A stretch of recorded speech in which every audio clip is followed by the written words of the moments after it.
Ang mga leak scandal ay isa sa mga pinagtatawan ng mga tao ngayon sa internet. Pero, ano ang gagawin mo kung ikaw na ang nasa pwestong nawawala na sa sarili mong kontrol ang iyong dignidad? Ako si Gabriel Sombero at ito ang dokumentaryong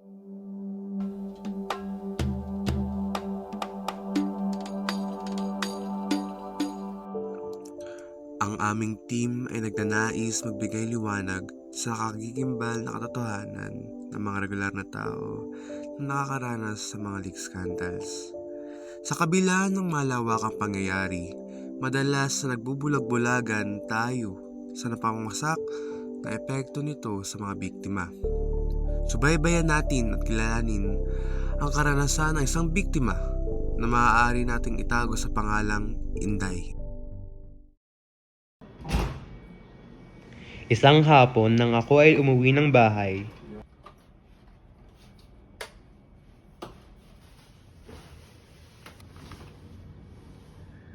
may mga nagchat sa akin, ang aking mga kaibigan.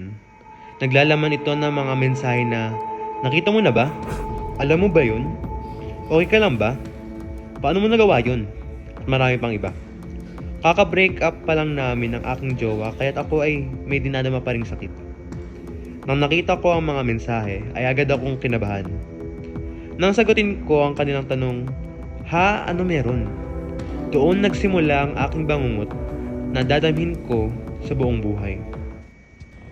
Nakalipas ang ilang araw nang nalaman ko na nalik ang mga litrato ko na nagpapakita ng ilang parte ng aking katawan.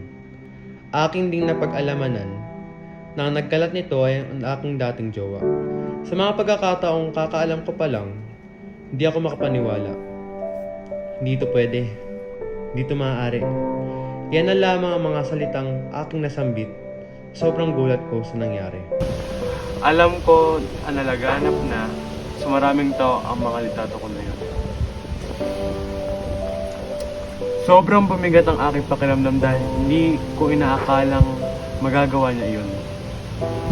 Natakot ako na baka ito ay malaman ng aking mga magulang at magalit sila sa akin. Doon na ako nagsimulang maiyak sa takot na para bang bigla akong nandiri sa aking katawan. Pakiramdam ko na gumuho ang mundo ko. Paano na lang ang aking dignidad? Alam kong mali ang aking nagawa sa pagpapasa ng ganoong tipong larawan. Ngunit ginawa ko lamang iyon upang hindi niya ako iwan. Ako'y blinakmail niya sa pamamagitan ng pananakot na ako'y kanyang iiwan.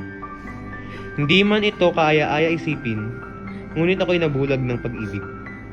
Lubha ako nagtiwala na sa kanya lamang makakarating ang masaselan kong litrato.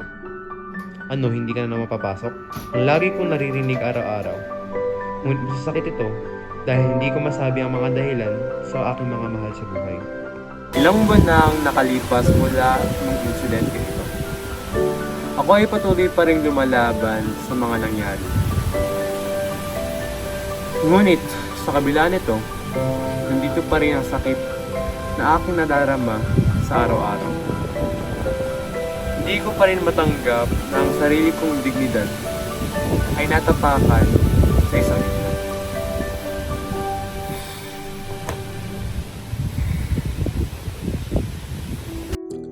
Maaaring si Inday ay bumubuti na ang pakiramdam, pero hindi pa rin mawawala ang kanyang mga naranasang mahapdi pa rin sa damdamin.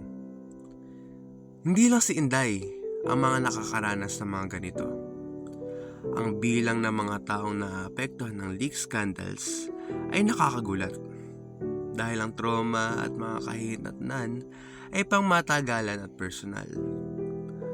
Ang epekto ay maaaring mag-iba-iba dahil sa uri ng nailabas na pribadong litrato o video, suporta ng tao, at ang kanilang sariling personal na katatagan na gumaganap ng isang papel sa kung paano nila kinakaharap ang sitwasyon.